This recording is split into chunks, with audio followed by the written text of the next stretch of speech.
Okay, so some folks asked if I could talk more about how you build dissonance in your guitar parts. I thought we could start by just talking about how you build chords to begin with. I'm going to keep this really, really simple because there's a lot of different ways you could talk about building chords, but the basic premise of chords is that they're a series of upper voicings attached vertically to a tonic, which is the root note or the bass note. So you identify what bass note you want to play,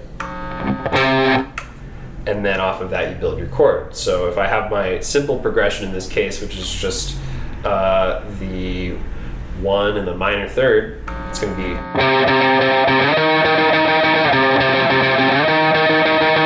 the general approach in punk music is to turn both of those chord potentialities in that single note into power chords, which is just the 1st and the 5th.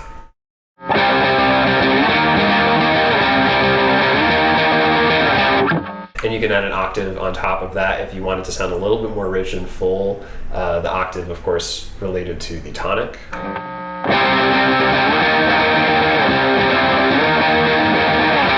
Those two chords and the bar chord kind of form the basic root of punk rock music and hardcore as well. If you want to build into something that feels a little bit more richer and dissonant, you kind of have to start accessing stuff that is more common to jazz-influenced music, and that's when you start getting your additional upper voicings or your moved upper voicings. So I can play, I think, a 9th chord, like by moving my octave up a whole step. And that's a little bit more dissonant than a power chord.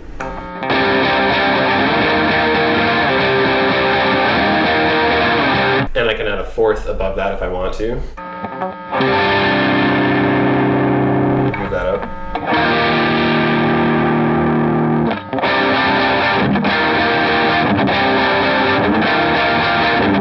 Those are chord extensions that are adding a certain amount of dissonance, a certain amount of complexity. With distortion, the difficulty is that you get additional overtones as you add these upper voicings, and the real consequence of that is that your sound gets a lot muddier. One of the biggest things you can do to combat this is to separate your chord out amongst multiple voices in the band. So, for instance, if I'm playing this chord, I, as the guitar player, don't have to play this note. I can pass that note off to the bass player and instead just play. I'm giving myself a lot more harmonic space for the overtones that I'm playing between the 3 strings that I've got left to be heard with all the additional distortion. On top of that, it gives me more of an opportunity to do rhythmic interplay between my root note and the top voicings, so I can have them playing slightly different things within space if I want to more easily, because I don't have to do that myself with just one hand. So you'll notice while I'm doing this, I'm not necessarily picking notes that are outside of the scale that I'm playing in. You can do this as well, or you can play stuff that's like a flat 5th or whatever, like this chord.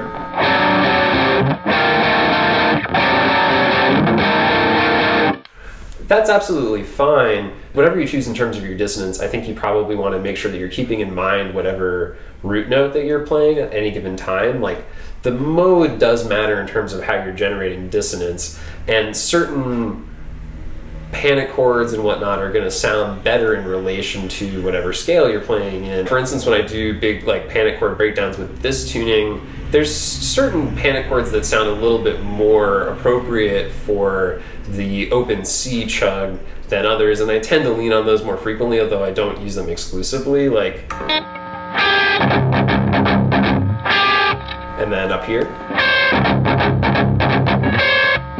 And then also this one's pretty good too. And there's another one here too. And also down here. The rest of them are also fine, but I think in terms of like the scales that I'm typically using, I've found that those tend to work a little bit better. Maybe that means I need to move outside my comfort zone more frequently. Obviously the panic chord is another very easy interval for you to introduce if you're just trying to make something that sounds dissonant, and that's just a minor second, which is a half step difference between 2 notes, as opposed to the tritone, which is another commonly referred to as dissonant interval, and that's a flat fifth. You know, for this is my power chord going down. That's a tritone. And I think you'll find that these intervals, which are particularly dissonant, work best when they're higher up in the vertical harmonic structure that you're building. The lower down they are, the more they're going to compete with other intervals, which doesn't mean that you shouldn't do that at all. It just means that you should pay attention to when you're using flat fifths really low down and not try and compete with that specific combination of notes too much. You'll notice overall that most people who construct dissonance put the dissonance in the higher range of their chord structures. There are some people who intentionally avoided that in their composition, and it's very characteristic to their sound. I think within jazz, like Thelonious Monk comes to mind. He would move more dissonant seeming intervals really close together in the lower end of chord structures, and it would really accentuate the dissonance and generate a lot of really harsh overtones. That has its own particular sound, but I think if you're playing in a band with a lot of different people, especially with a lot of distortion, you really have to pay attention to how quickly stacked overtones can just make everything seem really, really muddy. Another thing you can do that's very much, I think, cheating in a lot of ways, but is certainly done, is just use pedals that introduce modulation to the note that you're playing, or notes that you're playing. They make pitch shifters that do this pretty effectively.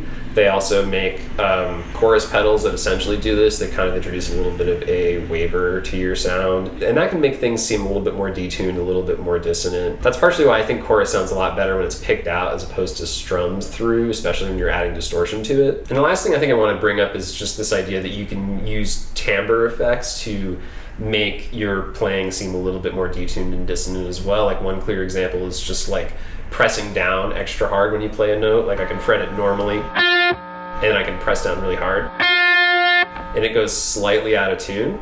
And if I do this while I'm playing other notes in relation to it, it can make things seem extra dissonant. Honestly, playing a guitar that's just slightly out of tune or not properly intonated entirely is also a great way to just add to this effect. I think I've noticed a lot of like really heavy seeming guitarists just don't really bother to make sure that their guitar is intonated, and that's like a great way to just buy yourself some easy dissonance.